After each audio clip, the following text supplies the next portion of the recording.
Hi, everyone, and welcome to another episode of Let's Talk. Today, we'll be talking with Thomas Kaiser. He's our Global Product Manager for core drilling, and that's what we'll be talking about. But our focus is going to be on a specific application, dry core drilling in reinforced concrete. Good to see you, Thomas. Hi, Chris. Glad to be here. So, dry core drilling as a technique is nothing new. It's been possible to dry core drill into softer materials like abrasive concrete and masonry for quite some time.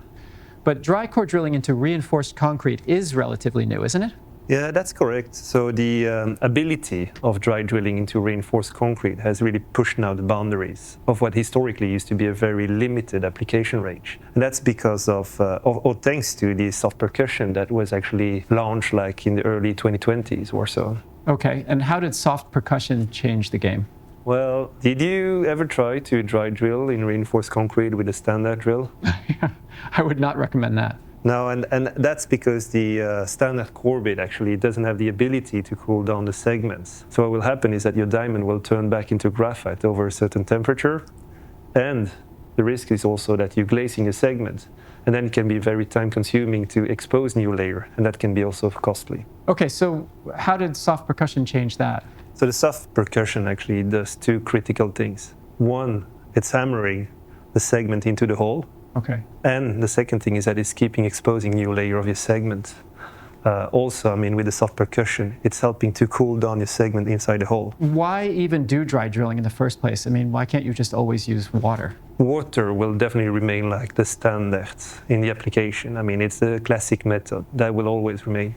The thing that in some occasions you're not allowed to use water for safety reason or because you're working indoors. Okay, so I'm thinking areas with a lot of electrical equipment, for example. Exactly. There it can be very unsafe. Mm-hmm. What are some other examples? Like an office or a studio like this, for example. Occupied buildings. Exactly, yeah. Or churches or any other like plumbing type of applications, masonry or tile works. And I guess sometimes it's just not practical. I mean, anybody who's ever tried to drill overhead into a ceiling knows it's not fun to have water splashing down onto your face all the time. Exactly, and that's where like dry drilling typically has its advantages too, because you don't have to deal with all the slurry afterwards and so, which can be very time consuming leave the job site clean afterwards. But it's not a question of one method being better than the other at the end. I mean, both has the reasons to be there. What matters is really to have the right product, the right equipment for the right job. Okay, let's talk about equipment. You mentioned soft percussion. Is that the only feature that matters? Well, it's definitely an important feature, but it's not only the soft percussion that matters. It's actually the combination of the different factors, the core, the drill motor, the drill stand, and the dust extractor. And as soon as one of the three actually is not performing as it should, then it will stop drilling. So it will not work anymore. That's why at Husqvarna we have developed a complete solution. So that you basically have a performing drill motor, a core bit, and a dust extractor. So everything works together. Everything works together, and that's the most important. So it's not only about one each working well, but it's the combination that has to work. Okay, let's take a closer look at all the equipment. We could start with the drill motor. Sure. So this is here the Husqvarna DM210 SP, which is designed exclusively for dry drilling. And the SP stands for soft percussion. Correct. And also, as you can see here, you have a 2-speed gearbox, okay? And then here you can also turn on and off the soft percussion. It's not too heavy. No, it only weighs about 6.5 kilo, more or less, yeah. It's comfortable to grip. Yeah, so we have a very ergonomic D handle. And as you can see, I mean, it's designed to do hand drilling, but you can also use it for tougher application, but then you need to combine it with a drill stand. Okay, so what drill stand do you recommend for this? I would definitely recommend the Husqvarna DS500. DS500, that's that one back there. Yes, so as you can see, it's a very sturdy and reliable drill stand, so it's a strong one to avoid all the vibration while you're operating the motor. Okay, now let's talk core bits. But can I just take any wet core drill bit and put it onto a soft percussion drill motor and get a good result? No, unfortunately not. You have really a big difference between a standard core bit and a dry core bit, like this one, Elite D20 Dry. Okay.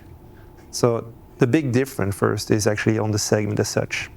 So it has a special diamond concentration and quality, and also the chemical composition is very dedicated for dry application. Okay. And these segments, as you can see, are also laser welded for extra reliability. And one other thing is that they also pre-sharpen. And this will really help for your first hole, that you have a very smooth start. So from the first hole, you actually will have a full speed when drilling. Okay. And what about the tube? Exactly. So you just mentioned it. So the tube itself has also a few features. Like here, as you can see, it has a spiral all around the tube, and also a few bypass holes here. And what are those for? They are actually helping the airflow. So when you turn on the vac, it generates an airflow. If you would have a standard core bit, it would get stuck on the wall and create a vacuum effect. This one will let the air flow through and evacuate all the debris to avoid them to overheat your segments. And with that, then they will start to glaze. Okay. Yeah. Well, I want to see this drill motor and core bit in action. So let's have a demonstration.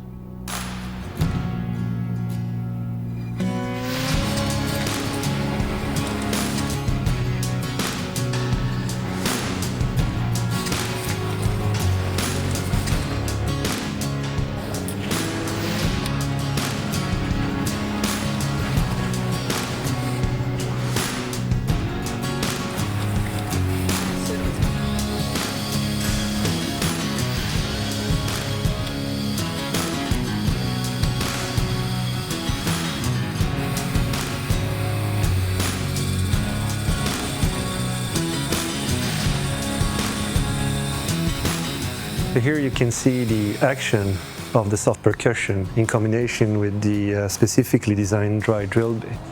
You see how fast you can drill in that reinforced concrete. Also, you probably noticed that all the dust has been managed by the dust extractor, leaving a very clean cut without fragments or debris.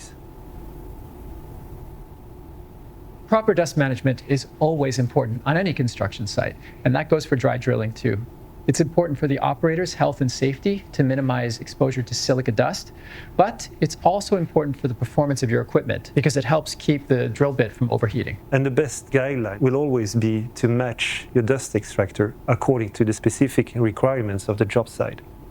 And that's why we are recommending two different dust extractor for dry drilling. We have the DE35 or the DE110. Well, let's start with the DE35. Why do you recommend this one? So the DE35 is a very good dust extractor when you combine it with any small power handheld equipment, exactly like the DM210 SP, for example. It can also handle all the hazardous dust, and on top of that, it has an automatic split filter system. And what is that? So when you're drilling, you don't need to stop to purge the filter. You will do it automatically and keep vacuuming and managing the dust from the hole. So this will really optimize the productivity of the operator. Okay, sounds good. And what about the DE110? So the DE110 is actually a dust extractor we always recommend for dry drilling. It would be our preferred choice. It exists in two variants. You have a battery one and a corded one. Okay, and why do you recommend this one? So the DE110 is about 25 kilo, so it's very compact and easy to transport. Still, it's a very powerful dust extractor, as it has an airflow that goes up to 210. The corded version can go up to 210 cubic meters per hour. Also, we have tested it so that it really meets all the requirements from the regulatory agencies when it comes to dust exposure. And I see that we have an air cleaner here, but if you have an efficient dust extractor, why do you really need an air cleaner? At Husqvarna, we're really trying to raise the awareness about the dangers of silica dust exposure on construction job sites. It's really important that everybody understands that even the best dust extractor will never be able to manage all the dust. There will always be some particles winding up in the air. That's where an A-line or an air cleaner like this one will become very important. So it has a two-stage filter. Basically, you have a pre-filter that will capture all the heavier particle, and then you have a HEPA filter that will capture all the small particles. And as an option, you can also add a third filter, carbon filter. Right, and any tips for how you can calculate the number of air cleaners for the size of your space? It's pretty easy, actually. You go on the Husqvarna website. There we have a calculator where you just need to type in the size of the room and your requirements, and it will tell you what you need. Thanks for joining us on this episode of Let's Talk, where Thomas Kaiser and I covered dry core drilling and reinforced concrete. If you've tried this method before and had a bad experience with it, I urge you to try it again. I think you'll be pleasantly surprised by the results. Just remember that all of your equipment has to work perfectly together and needs to perform exactly as it should. Today we looked at our complete solution for dry core drilling and reinforced concrete, including the DM210 SP drill motor with soft percussion, the Elite Drill D20 Dry core drill bit, both specifically designed for dry core drilling and reinforced concrete, the DS500 drill stand, and we also talked about dust extraction, the DE35 dust extractor, and the DE110, as well as the importance of air cleaners on a construction site. Depending on your job, you may also need accessories like adapters and cables, and we can supply all of that too. That's all for now. If you have any questions, just reach out to your local Husqvarna rep. Don't forget to subscribe, and we'll see you next time on Let's Talk.